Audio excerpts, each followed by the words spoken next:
Bonjour à tous et bienvenue dans une nouvelle vidéo. Cette vidéo fait partie d'une série du défi que je me suis lancée sur ce mois, une vidéo par jour pendant 30 jours. Et aujourd'hui j'avais envie de vous parler de journaling et de business. Comment le journaling peut vous permettre d'être une meilleure entrepreneur? Et bien c'est ce dont on va parler dans la vidéo d'aujourd'hui. Alors si vous êtes ici depuis un petit moment, vous savez probablement que je suis une passionnée par le développement personnel. C'est quelque chose qui m'intéresse énormément, je lis beaucoup, j'écoute aussi beaucoup et j'essaye vraiment de faire de manière générale un gros travail sur moi-même et ce de manière permanente parce que je suis persuadée que c'est en travaillant sur soi et en apprenant à se connaître qu'on peut dépasser ses limites et finalement créer la vie dont on rêve.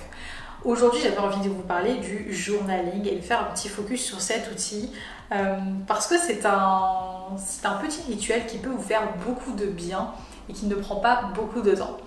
Alors personnellement, j'ai toujours aimé écrire et quand j'étais plus jeune, j'avais un journal intime, probablement comme beaucoup de filles qui me regardent aujourd'hui. Quand j'étais petite, voilà, j'avais mon petit journal intime avec mon petit cadenas et je remplissais des pages et c'est une habitude que j'ai gardée d'écrire pendant longtemps, je pense au moins jusqu'à la fin de mes études.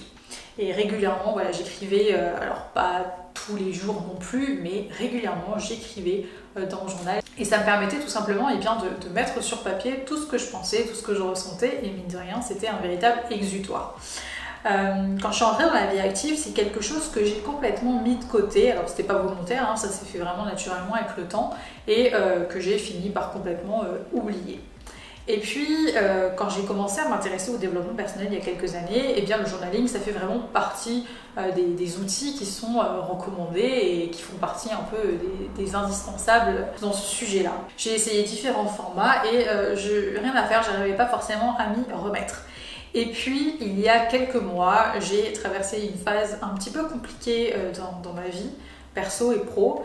Et je m'y suis remise un peu naturellement, sans but derrière. C'était pas parce qu'en développement personnel, on me disait que c'était bien de faire ceci, des affirmations, des machins, des trucs.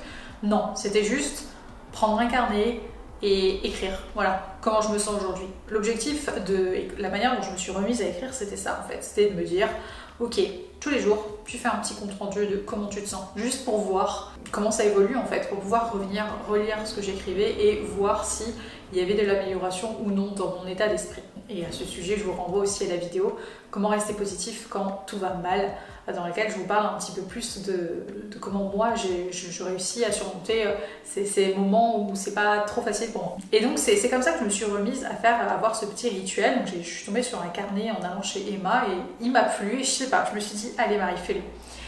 Et le fait est que cette fois-ci, j'ai tenu le coup.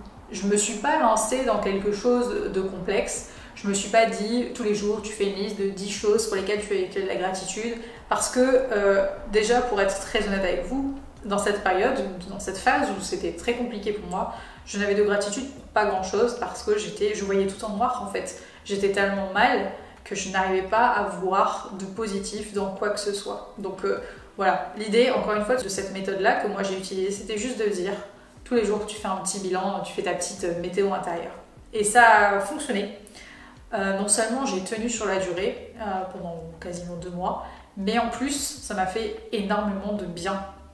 Et je me suis rendu compte à quel point mettre par écrit ce que je pense, ce que j'espère pour la suite, quelque part déjà ça me fait du bien, mais surtout ça ancre aussi mon état d'esprit, ce que je veux pour la suite. Et alors aujourd'hui je n'écris plus tous les jours comme ça a été le cas durant cette période-là, j'écris peut-être 2-3 fois par semaine, mais je trouve que c'est déjà bien. Et en parallèle, j'ai reçu un petit journal. Alors malheureusement, je ne l'ai pas avec moi parce que je suis dans un Airbnb pour tourner ces vidéos, donc j'ai pas toutes mes affaires avec moi. Mais c'est un journal, je vous mettrai l'insert ici, qui s'appelle Mon journal de 5 minutes. Et dont on parlait d'ailleurs il y a quelques semaines avec les membres du programme Formation Assistant Blogueur. Et c'est une page où en gros, tous les matins, vous écrivez 3 choses pour lesquelles vous avez de la gratitude, avant même qu'elle ne se soit passée.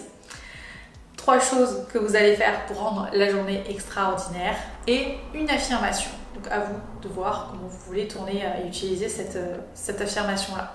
Vous avez en parallèle une petite citation inspirante et ça c'est la première partie de l'écriture. Et le soir, vous avez un petit récap de ce qui s'est passé. Donc 3 choses merveilleuses qui me sont arriver aujourd'hui et qu'est-ce que j'aurais pu faire pour rendre cette journée encore plus agréable ou encore meilleure. Je ne sais plus quels sont les termes qui sont utilisés. Toujours est-il que c'est un petit carnet qui prend 5 minutes par jour, pas plus. Et c'est un petit rituel que je me suis instauré et qui, là encore, m'a fait beaucoup de bien et qui m'a permis de renouer un petit peu avec le journaling. Alors, puisque cette vidéo est quand même un peu tournée business, qu'est-ce que ça m'a apporté, ce petit rituel? Eh bien de la clarté pour commencer, une sorte de boussole sur comment je vais à un moment donné, oui, non, et juste le côté prendre le temps de se poser, de faire le point, de réfléchir, de se dire ok, ça c'est bien, ça j'aurais pu faire différemment, ou je vais comme ci, ou je vais comme ça. Voilà, donc de la clarté, et ça m'a permis d'ancrer vraiment aussi ce que je voulais pour la suite.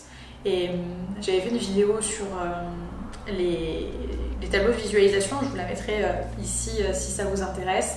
Et ça, c'est une pratique que moi j'essaye d'entretenir. Et le fait d'avoir ces affirmations positives, d'avoir cet exercice chaque jour, d'écrire cette phrase-là, c'est pareil, ça me permet d'ancrer encore plus où est-ce que j'ai envie d'aller, qu'est-ce que je veux dans ma vie. Et j'ai été assez surprise, il n'y a pas si longtemps que ça, de retomber sur des pages que j'avais écrites il y a quelques mois maintenant, puisque vous regardez cette vidéo, on est en juin normalement. Et que j'avais écrite en janvier-février où je mettais notamment à quel point la mer me manquait et comme j'aimerais vivre au bord de la mer. Et sans le savoir, finalement j'ai un peu aussi écrit mon destin, du moins c'est ma manière de le voir, puisque quelques mois après, mon conjoint a eu une offre de poste à Nouméa et on est rentré en Nouvelle-Calédonie. Et j'osais pas vraiment y penser parce qu'en période de confinement c'était très compliqué pour moi. Mais cette décision m'a énormément soulagée, m'a fait du bien. Et aujourd'hui j'ai retrouvé mon île. Et quand je lis certains passages que j'ai écrits il y a quelques mois, je me rends compte qu'aujourd'hui c'est le cas. Et aujourd'hui, ce que j'espérais, ce dont j'avais envie, je l'ai aujourd'hui. Et ça, c'est incroyable. Voilà, j'espère que ce petit retour, partage d'expérience vous aura appris des choses, vous aura inspiré et vous aura peut-être aussi incité à vous remettre à l'écriture. En tout cas, moi, c'est un petit rituel maintenant avec lequel je prends beaucoup de plaisir et que je ne vois plus vraiment comme une obligation, mais vraiment un truc qui me fait du bien et que j'ai envie de faire. Voilà, je vous remercie d'avoir regardé cette vidéo et je vous dis à très vite pour la prochaine. Ciao!